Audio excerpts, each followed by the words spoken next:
Hello and welcome to a half-pint edition of Drinking with Comics. I'm Shawn. Over there is Mike. We always do this where we're separated by the guest, so I have to point over the guest. I feel rude. I apologize, Robbi. It's called a guest sandwich. And very special night. We are on the eve of Free Comic Book Day. We have Robbi Rodriguez with us. So if we don't survive the evening, this is the video that we'll go back and watch and say this is what happened the night before that fateful day. Let's talk about Robbi. So that's my favorite stuff so far this year. Talk about Robbi. Let's talk about Robbi. So I started coming into the comic book in I think 2012. No, okay. 2011. I'm sorry. Yeah. And so at some point I didn't even really know you very much then. I think it was maybe third time I was in. It was either X-Force 19. Well, yeah, but it was either 24-hour comic book day or the comic creator, one of the comic creator days, because I didn't really know you well. I go up and I have X-Force number 19, and no, actually it's before that because he was drawing 19, right? So it's like a couple months before, and you're like, hey, you like this book? I'm like, I love this book. It's great, right? And you're like, watch this, and you walk me back, and you're Everybody takes a drink and we say Rick Remender. We kind of retired that, but okay. I never retire. But anyway, so then you're like, hey, this is Robbi. Robbi, what are you working on? And you're like, Uncanny X-Force number 19. I was like, wow, that's crazy. His second Marvel book. Yeah, the second one. What was your first one? There was this fill-in for when I was doing Fear Itself for like Wolverine. Oh, okay. But like I knew that was kind of like the testing grounds for Marvel. Right. They kind of like so they gave me like 4 pages. Like here, let's give these 4 pages. He won't fuck these up too much. Yeah, it's fine. I went back earlier today and I pulled out number 19 and flipped through it because it'd been a while.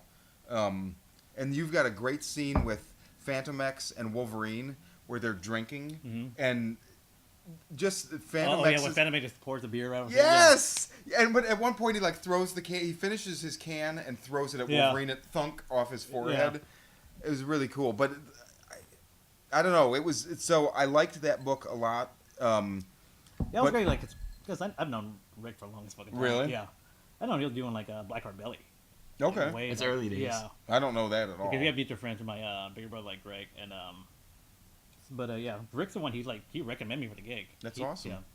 Yeah. Rick curates his artists on his books he works on, and you can tell. I mean, he's my favorite writer, and I do think it's because he understands that comics are a visual medium. Mm-hmm.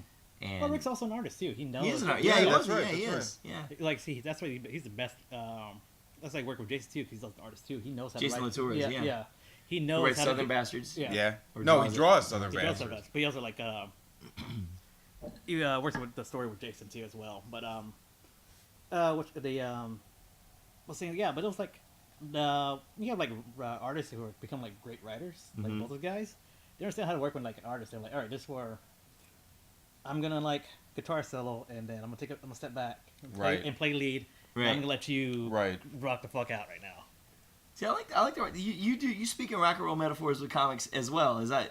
Yeah, That's why most of the time I don't. Also, like you can tell by my Twitter rant, I don't get along with many comic artists or cartoonists and whatnot. Or there's a few I know you don't get along. We'll get to that later, but but I get along a lot easier with musicians because we can like speak in the same terms. Really. Right, yeah. Well, it's I mean, not to say comics aren't about energy, but music is certainly about energy. Yeah. And I think Spider-Gwen has energy. Yeah, more than anything, it's like energetic. And we're not high. Anyway, but yeah, exactly. Yeah, but even now, like, because like in terms of, like with like Spider-Gwen, with that book, like Jason, Rico, and I, we are a band. Yeah, absolutely. We are the band. Absolutely. Yeah, and me and Jason, we trade back and forth between taking the lead and just taking rhythm type thing. Mm-hmm. But you see Rico in the background just keeping beat the entire time. Keeping that beat with the colors, that exactly, dude. And yes, God damn it, you say these things and I lose my thoughts. Secret Origin of Spider-Gwen is where I wanted to go. Secret Origin with it? The Secret Origin of Spider-Gwen. So you were not, like, Spider-Gwen was not, it was a happy accident. Everyone thinks this was all pre-planned. Like, no, it was not. It was going to happen type thing. This was, people are seeing it as like literally like lightning in a bottle. It just happened right. Creation. Like, it all started because Dan Slott wanted to start Edge of Spider-Verse. And he gave our editor, Nick Lowe, like a list of like people he's going to involve in the storyline. But let's rewind back even further because I really think this is fascinating. I don't know if you can talk about it or not, but you were actually in line to do another book before that was Oh. Yeah, we were supposed to do something that the writer pitched yeah, we're supposed to do that like, got made into a series. yeah. But then when the series happened, you guys weren't We're not doing on it. Yeah. Wait. Can you talk about that? Can you? I'll do in hindsight. It was an X book. Okay. Also stars interactive. Okay. We're all set to work on this book. Like I was supposed to take over an X-Men with Latour. Okay. We had all sit down. Like me and Jason were talking several months about that. I was turning down gigs here and there because I was keep telling like, oh, I'm gonna start on this book pretty soon. We're gonna be me and Jason. And then the death of Wolverine happened, so we had to figure out a new pitch for that. Jason figured it out. And then the editorial staff at the time, who were no longer at the office anymore, did not like our pitch because essentially like it was going to be the same energy that we gave Spider-Gwen, Mm-hmm. and they told us like you guys are not taking it seriously enough. Really? Not taking Yeah. this character seriously, yeah. Yeah. So they let us go. A book that they essentially created. Yeah. Wait. I want to point out. So this is like so I don't know if you know. So Mike, probably a year or two before. Mike is Spider-Man. kind of- No, it was like within the same like year before we were about doing okay. Spider-Gwen. Spider-Gwen something we already happened to. I was right in the end of finishing at the Spider-Verse #2. I was gonna go off that title. Me and Jason gonna take that over. That was gonna be our next gig. Oh, Spider-Man and X-Men was going to be. Yeah. Oh, wow. But like the book's are in good hands. It's fine. We're all Yeah. Oh, yeah. No, I'm not saying that. I mean, you landed in a really good place. So Yeah, just happened with it, but and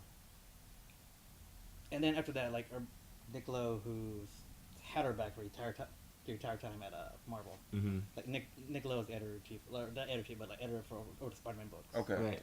And he was all set to. We're all like our next book. Me and Jason were gonna do Moon Knight after Brian Wood. That Oh, would have been wow. incredible. And it was right before Tony Moore's con in Cincinnati. Me and Jason happened to be there. We're just walking down the street, spitball ideas we're gonna do for the Moon Knight book for Moon Knight. And then we finally got like a final battle plan by that Sunday. Jason's gonna send a pitch to Nick. Then all of a sudden, the Spider-Verse 2 just blew up. Yeah. Like it just dropped and blew up. That's the first appearance of Yeah, Spider-Man. Spider-Man, yeah. yeah. And then that blew up, and Jason started getting calls from like Nick Lowe saying like, "Hey guys, I think we're gonna do like another one shot." And then 2 days later, "What you guys gonna get a miniseries?" And then cut to 2 days later, Series. like literally like a week and a half before we announced it at New York Comic Con. Mm-hmm. Like that Friday before, like you guys have your own ongoing. Start thinking of ideas. That's awesome. Yeah. What do you attribute to the success of Spider-Gwen? I don't know. There's a lot of elements to that book that I can't even like. I can't even put in words like what is connected with people. I just know when we did the book, we just want to do what we want to do in comics, Mm-hmm. and it's pretty much. I guess and like that's what it is. It's fun. Yeah. We want to do That's- fun books with the Spider-Gwen issue, and a lot of it too is pretty much like before we're gonna do like I had no like this whole thing just happened for like I always treat every book like it's my last book or Yeah. Which was Stan Lee's thing when he did Amazing Fantasy 15. yeah Really? Remember, like, he's like, he wrote the last issue of Amazing Fantasy 15, and his wife said, you know what? Just do what you want to do. yeah Like, the book's getting canceled. Do what you want to do. And he created Spider-Man. mm-hmm. And that was a one-off. yeah Holy shit. and then everything just went like a one-off It's a new era, baby. yeah I've been saying it. Yeah. Well, And- that's what I was And gonna it's say. that you don't give a shit. Like, you just do. It's not that you don't give a shit. But It's it's that like, you. shit, but like to go back to the other question, like there's so many elements that make sense. Like the fact is, we have a strong female-led book, but Mhm. she's not.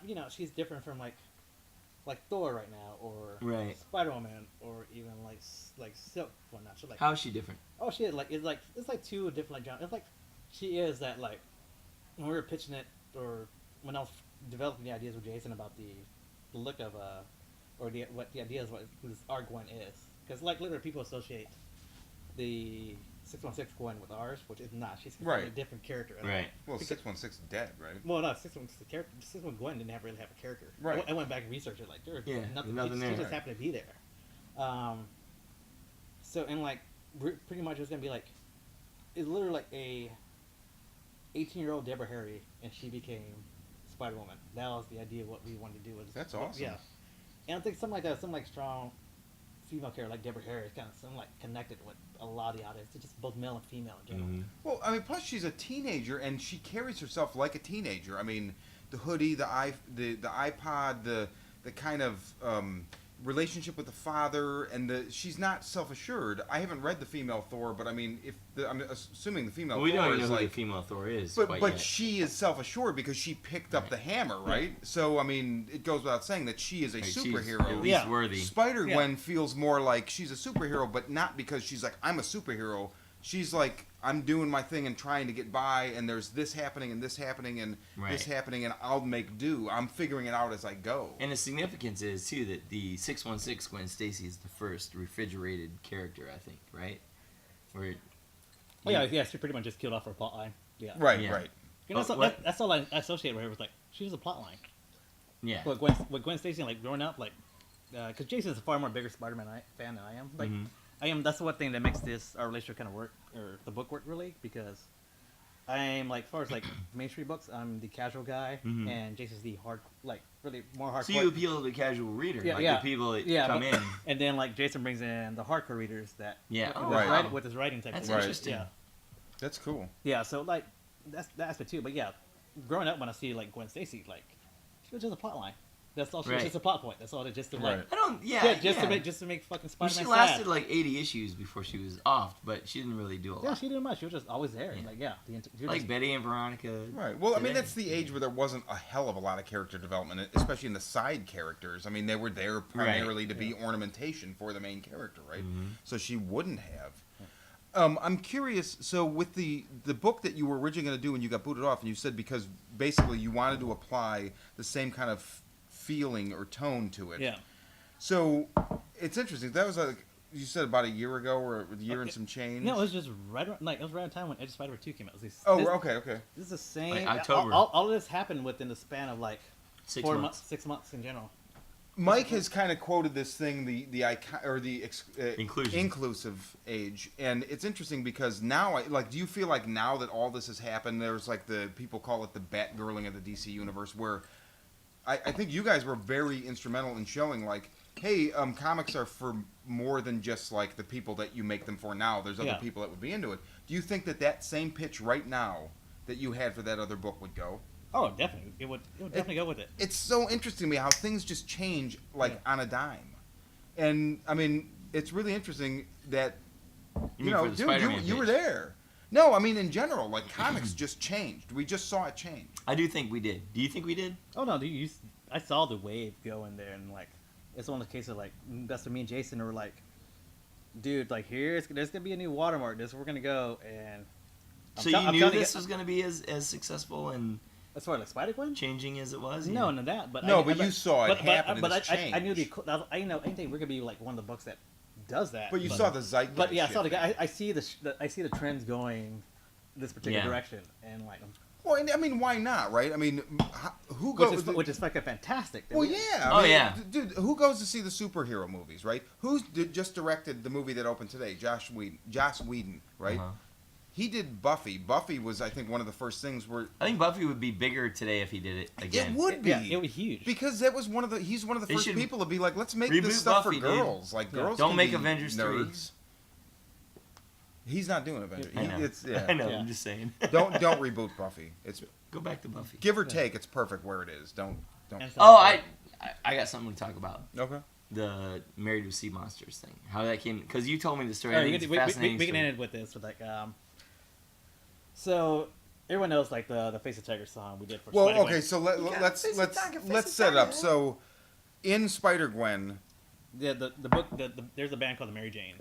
So Peter Parker's dead. Gwen gets bit, so she becomes the spider-powered character. Yeah, in our universe, yeah. And Mary Jane has a band. So Mary Jane, who eventually, replaced Gwen as Peter Parker's love interest, right? So there is a band, and it is Mary Jane and Gwen, and I forget the other two girls' names. It's gonna be Gloria Grant and like Betty Bryant. Yeah, right. The right. secretary from Daily Bugle. Yep. Ned Leeds' old wife. Yeah. So who was also involved with in Remender's Venom. She was Flash. So that's Thompson's. where Latour comes in with his knowledge. Yeah. Okay, But cool. okay, but so they have a Which band. I guess say like, everyone asks me what's my favorite character in the book. Nice. It's Glory. Glory's your favorite character. Honestly, me and Jason have some weird affinity for Glory. We both fucking love her to death. Once you go black, you never go Yeah. back. No, it is like. But so but we love they fucking have working a song. So the band is the Mary Janes, and they have a Right. song called "Face a Tiger," which is in the normal Marvel continuity. Mary Jane and Peter First are time she met married, and Peter, she yeah. always calls him Tiger. Face a Tiger, She says he's "Face a jackpot. Tiger." So essentially, so this is their song. Yeah, literally, I commissioned because the lead singer of the band is Kat Dixon. She's my best friend. Text literally just as I'm walking home from a bar and like the idea hit me. It's like, holy shit, I know someone in a band. I want to like commission them to do The song. the song, and I'm like, and I was texting really quick. Say, hey, can I commission you to do this song? It's like, so what do you want to write? Like, here's the chorus that Jason wrote in the book. Just write around it. Like, what do you mean? It's like, make up the fuck you want. Just write around it. Paid him like $500. Had them put it out, and then, but I told him like, as you're doing it, don't say a word to anyone that you're doing this. And I texted Jason about it. I was like, hey, I'm thinking about doing this and that, and Jason's like, I don't know, man, it might not work, blah, blah, blah. I was like, I'm doing this right now, I'm going to do it regardless. I'm just giving you plausible deniability that you have no Right. idea what's happening with this book, or what I'm doing with the song type thing that's going to happen. And then the record the song came out far better than I expected it to be. And It's a great song. yeah, and we put it out there, and then that thing blew up, and now the band is blown up now. Right. Married with Sea Monsters. Yeah, and then legally they made a deal with Marvel where they could actually tour as the Mary Janes now. Oh, really? Yeah. Oh, no kidding. Yeah. And Disney bought the song. Disney bought the Face the Tiger song. And, Oh. and Robbi got his initial commission money back. I got my $500 back. So that's how he's able to be here tonight.